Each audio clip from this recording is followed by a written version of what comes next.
This is how I went from this to this. Honestly, I thought this was impossible. Like, never thought I'd ever like the gym, never mind like crave going. If you think you hate the gym or you have no motivation, that's a lie. Let me show you what actually changed things for me. If you think there's no way you can become a gym person, that is not the truth, but certainly not with that attitude. So today, let's talk about the things that I did to shift my mentality and also just begin to actually love going to the gym. We all obsess over the big goal, okay? For me, my goal was losing over 100 pounds. The problem with a goal like this is that it's going to take a long time to reach. There's no ifs, ands, or buts about it. 100 pounds felt impossible. But what actually saved me and kept me going was setting short-term goals, things that I could look forward to in the meantime. Because the truth is, gym progress is microscopic. You don't wake up one morning magically with your dream body perfectly shredded. That doesn't happen. So short-term goals actually give you things that you can see or feel earlier on in your journey. So let's start with feeling-based wins. One of the things that I love to focus on is how I feel after the gym. I have never regretted going to the gym. There's been plenty of times where I've not wanted to go. I've never regretted going. I always feel so good after. I feel like I really put the work in for my body. A lot of the times I feel like I have more energy. I feel like my stress has been relieved. I can go into the gym with a bad mood and come out feeling way better. So really focus on how you feel afterwards, because in my experience, there is a direct feeling that is just good after going to the gym. You feel accomplished. You just did something for yourself that was difficult. I'm big into strength training. So another great thing to look at is strength milestones. I love getting stronger. So seeing the number on the weights go up, big motivator for me. We shouldn't be ego lifting. Okay, form is always very important, but it's nice when you can feel like, oh my goodness, I'm actually getting stronger. I was doing 15s a couple weeks ago and now I've moved up to 20s. Things like this are super motivating and they show that you're making progress. Even if you cannot visibly see your body changing, the thing I love about strength milestones is that they're measurable and they're undeniable. You're stronger now, plain and simple. And being strong feels so good. Another great thing is habits being your goals. So maybe your goal is to go to the gym 3 times a week. Maybe your goal is to try a new exercise this week. Maybe you want to stretch after your workouts or warm up for 5 minutes. These are smaller actions that you can take, that you can check off in your mind as something you've achieved. And these small goals, these small wins, they stack up and they build consistency. All of these things will add up to your larger goal later. Because when you stack enough short-term goals, they become your long-term results. That's how I lost the weight. That's how I built so much muscle. And that's how I became consistent. Short-term goals help keep you from giving up when those big goals just feel so far away. Next, let's talk about motivation, because in my opinion, motivation, it's not enough. Oh, I know, but you've watched all this content on how to become motivated and how to stay motivated. It's not enough. There are going to be days that you don't feel like going. You would rather do literally anything else than go to the gym. And you have to prove to yourself that you care so much about yourself and your goals that you're gonna go anyway. You're not gonna listen to that voice in your head that wants you to just doom scroll in bed. I literally went through this the other day. I felt so tired. I had zero energy. I said, you know what? I'm just gonna go. I'm gonna go to the gym and I'm gonna do the treadmill at like a really low intensity for like 10 minutes and I'm gonna leave. And guess what?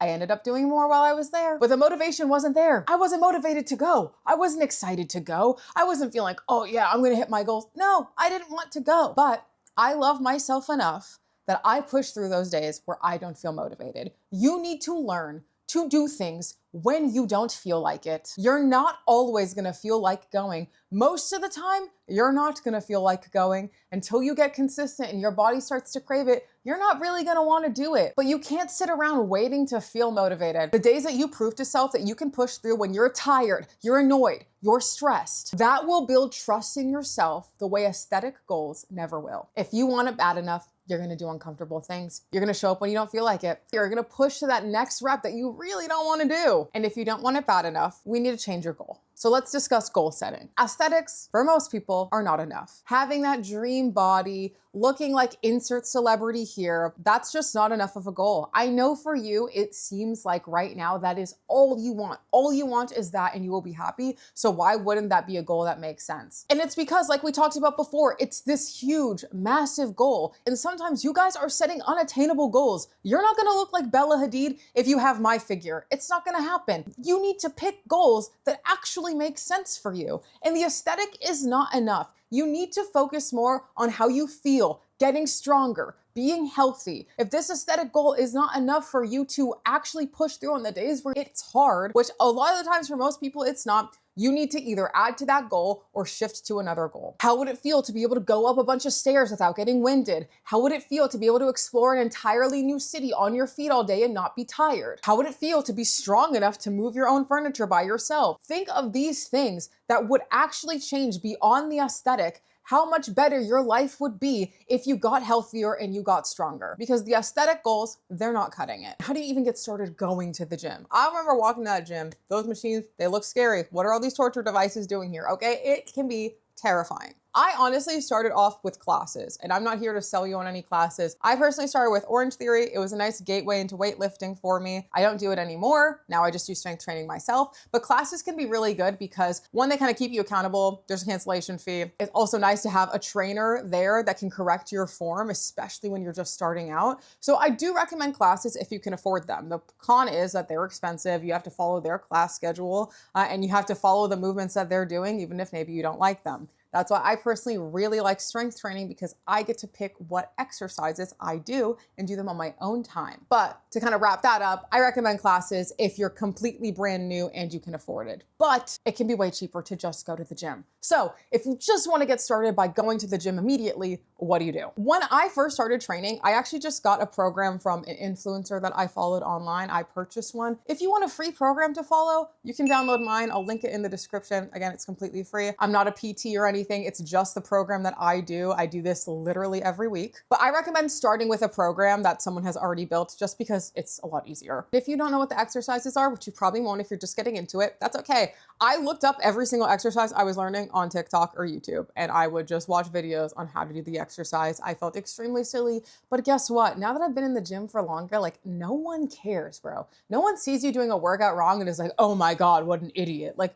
first of all, they're probably not even looking at you. And second of all, every time I see someone getting into the gym, someone's new to the gym, I'm so excited. Like, most people that put this effort in are just excited to see newbies in the gym. And if they aren't, they're a loser. And why do we care what losers think? So I recommend starting with a program, trying out the workouts, doing the workouts, take it slow and take it light, okay? Don't try to lift heavy when you're just getting started. Start with the lightest weights you can and focus on form. Make sure it's making sense to you. Make sure you're able to feel these movements, and don't be discouraged if you don't feel them in the right muscle groups right away. It can be a little bit hard at first, but just keep at it. And I promise you, it gets so much easier and you're gonna become a natural in no time. And if you have a friend that goes to the gym, oh my goodness, go with them, ask them for help. People that go to the gym want to help you, okay? They want to help people on their journey. Like, it is so exciting. I just took my friend to the gym the other day and walked her through a bunch of exercises, and it was so fun for me. It's so helpful to have someone there helping you out. So if you have someone in your life that you know would be willing to help you, do not feel ashamed. Ask for help and learn from them. You will learn things a lot quicker, and it'll be a lot less intimidating if you're there with someone who can walk you through everything. But if you don't have anyone like that in your life, do not be discouraged, because you can absolutely do it by yourself. I mean, gosh, you can see every single exercise on TikTok now. And if all of this feels too overwhelming, just start with 1 or 2 exercises. Literally go to the gym and do 1 or 2 things and call it, okay? If this is too overwhelming for you, start small and start stacking. Once you get comfortable with one exercise, then you add the second one. Once you feel comfortable with the second one, then you add the third one. But don't feel like you need to jump in and do everything all at once. This all or nothing mentality will do nothing for you. Progress is better than perfection.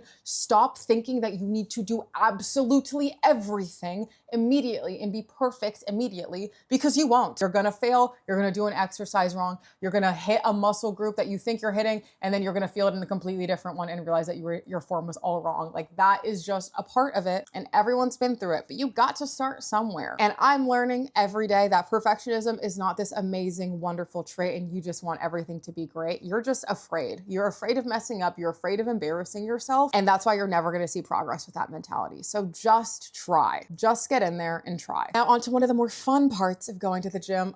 The gym clothes. I love a little gym set, okay? I don't care what anyone says, how you feel is important. If you feel hot going in the gym, you're gonna get a better workout. That's the Leah science behind it all. I don't care like if people think it's superficial. It can be a nice sense of motivation, feeling good, excited to put on your set, take your little pictures in your cute gym set. That is fun, and the gym should be fun. But we have to talk about something I realized with gym clothes on my weight loss journey. When I had a higher body fat percentage, I did not understand why some gym clothes that I would buy buy made me feel worse. I mean, they're the same size as my other clothes and they technically fit, but why do I look like that? Compressive clothes do not look as good if you have a higher body fat percentage, and it's not your fault. It has nothing to do with you, actually. What I realized is that they were just pinching on areas and creating rolls that did not exist. So if you're wearing high compression clothing and you're just not feeling good about it, it might just be the fit. I recommend if you're on a weight loss journey, start with extremely light to no compression when it comes to clothes. Some of my favorite brands for this are Popflex and Buff Bunny. You can filter by compression level on Buff Bunny for sure. I'm not sure about Popflex, but the Popflex leggings that I wore never fit too tight, and I loved my Buff Bunny leggings. If you have a lower body fat percentage, or maybe you're wearing a bodysuit that doesn't really have any gap between like your upper body and lower body piece, compression wear can be great and make you feel super snatched. One of my favorite brands for this is Gymshark. Gymshark tends to have more compressive clothing. I've really only tried their more compressive pieces. I was a little bit confused at first when I didn't like how they looked on me. Now that I've lost a bit more fat, I actually like how those pieces fit. All this to say, don't be upset at yourself if you buy clothes and you don't like how they fit on you. A lot of the times it's just like this. It's the matter of like, is it compressive? Is it not compressive? Like things will flatter your body in different ways. And I don't want you guys to go into the gym feeling bad. So again, I really recommend if you're just starting out on your fitness journey, start with stuff that's not compressive. It's also just more comfortable. And once you get more into your gym journey, then you can kind of go for the more compressive snatching stuff. Wear something that makes you feel hot and comfortable. Don't squeeze into the size that you think you should be or wear clothes that you feel like you should be able to wear. There's no such thing as that stuff. Okay, wear stuff that you feel good in. That also doesn't mean you have to wear a two-piece set. You don't have to wear stuff that's tight. You could wear sweatpants and a baggy shirt if that's what you're most comfortable in. Whatever makes you feel hot, feel comfortable, that's what you should be wearing. With all of this, you can absolutely become a gym rat, or at least a gym regular. Set real goals, show up when you don't feel like it, start small, and wear stuff that makes you feel hot. If you made it this far, make sure to like and subscribe because I have a bunch more videos coming through like this one, and this is a part of our lock-in for 2026 series where I get you prepped for the new year. Also, make sure to follow me on TikTok and Instagram for daily doses of short-form content just like this, focused on helping you become your best self. Thanks so much for watching, and I'll see you next week.